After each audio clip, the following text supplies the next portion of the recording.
పండుగగా కులాలకు అతీతంగా అన్నిటికీ అతీతంగా ఆ ఉజ్జయిని మహాలి అమ్మవారిని మరి బోనం సమర్పించి తమ మొక్కులు తీర్చాలని కోరుకునే ఒక అద్భుతమైన రోజు. గతంలో తెలంగాణ రాష్ట్రం రాకముందు మరి డిమాండ్ 50 సంవత్సరాలుగా ఉన్నప్పటికీ ఎన్నడూ కూడా ఎవరు ఈ అద్భుతమైన పండుగను లష్కర్ బోనాలను ఉజ్జయిని మహంకాళి అమ్మవారి బోనాలను మరి రాష్ట్ర పండుగగా గుర్తించాలన్న డిమాండ్ను ఎవరూ పట్టించుకోలేదు.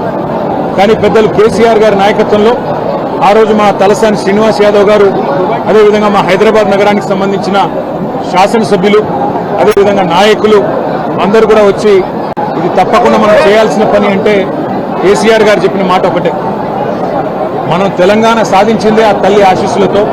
అందుకే ఆ తల్లికి ఒక బంగారు బోనం కూడా సమర్పిద్దాం రాష్ట్ర ప్రభుత్వం తరఫున. దాంతోపాటు అత్యద్భుతంగా అధికారిక లాంఛనాలతో అధికారికంగానే మొత్తంగా మరి రాష్ట్ర పండుగగా ఈ కార్యక్రమాన్ని చేస్తామని చెప్పాము, చేసి చూపెట్టాము.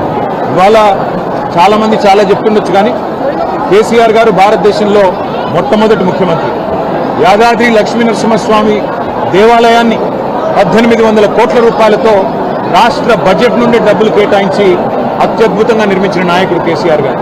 అట్లాగే హైదరాబాద్లోని ప్రతి గుడికి మా శ్రీనివాస్ యాదవ్ గారి నేతృత్వంలో ఆ రోజు రాష్ట్ర ప్రభుత్వం నుండి 25 కోట్ల రూపాయలు విడుదల చేసి ప్రతి గుడిలో ఉండే ప్రతి ఉత్సవ కమిటీకి, ప్రతి ఆలయ కమిటీకి డబ్బులిచ్చి వారు ఎవరి దగ్గర చందా వసూలు చేసే అవసరం లేకుండా అద్భుతంగా ఆలయాల నిర్వహణ కానీ, పండుగల నిర్వహణ కానీ భక్తి ప్రపత్తులతో పూర్తి స్థాయి మరి ఒక దైవ సంకల్పంతో జరగాలన్న ప్రయత్నం చేసింది కేసీఆర్ గారు. ఈరోజు మేము ఆ తల్లిని అందరం కూడా సమిష్టిగా మొక్కుకున్నది ఒకటే, రాష్ట్రంలో వర్షాలు బాగా పడాలి, రాష్ట్రం కలకల్లాడుతూ ఉండాలి, రైతు ముఖ్యంగా సంతోషంగా ఉండాలి, రాష్ట్రం పచ్చగా ఉండాలి, శాంతి భద్రతలు సరిగ్గా ఉండాలి.